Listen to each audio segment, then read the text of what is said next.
Every 10 years, the Indian government follows a strict cycle of comprehensively reviewing and resetting its compensation structures.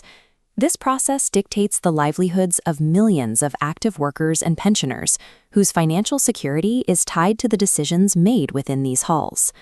The current baseline for these salaries was established back in 2016, following the recommendations of the 7th Pay Commission.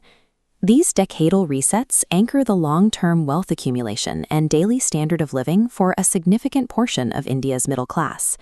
In the years since that last reset, urban housing costs, healthcare, and general inflation have eroded the purchasing power of those 2016 salary levels. Despite the expiration of the 10-year window approaching in 2026, the government has yet to make an official declaration regarding the 8th Pay Commission. Without official data, a vacuum has formed, one quickly filled by social media rumors, union speculation, and mounting anxiety among the workforce. This leaves millions of citizens trapped in a holding pattern, planning their futures around a financial lifeline that technically does not exist yet. To understand what is at stake, we have to look at the math. These salary hikes are driven by a specific, standardized formula. This formula relies on a multiplier called the Fitman factor. It is the single most important variable in determining a new salary. In 2016, the Fitman factor was set at 2.57. That value increased the minimum basic pay from 7,000 rupees to 18,000 rupees. Today, employee unions are calling for the 8th Pay Commission to raise that multiplier to somewhere between 3.0 and 3.5. At those levels, the minimum basic salary would cross the 26,000 rupees mark.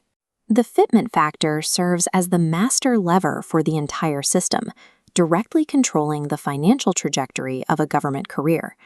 A higher basic pay also acts as a tripwire for a secondary tier of allowances.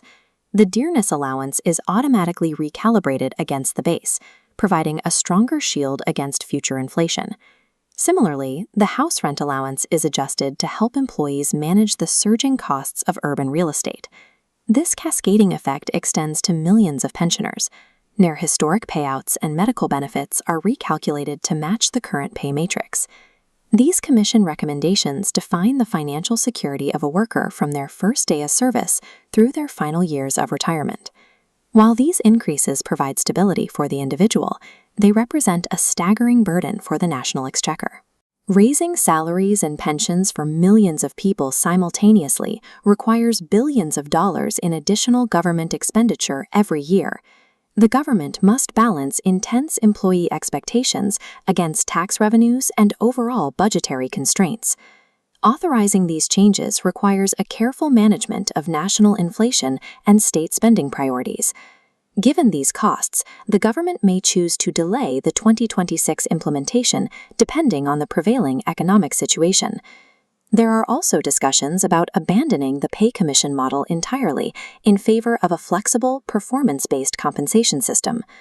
Until an official announcement is made, employees and pensioners should rely only on credible notifications rather than social media speculation. As 2026 approaches, the Indian government faces a choice: continue the tradition of massive decadal resets or adopt an entirely new system for managing its workforce.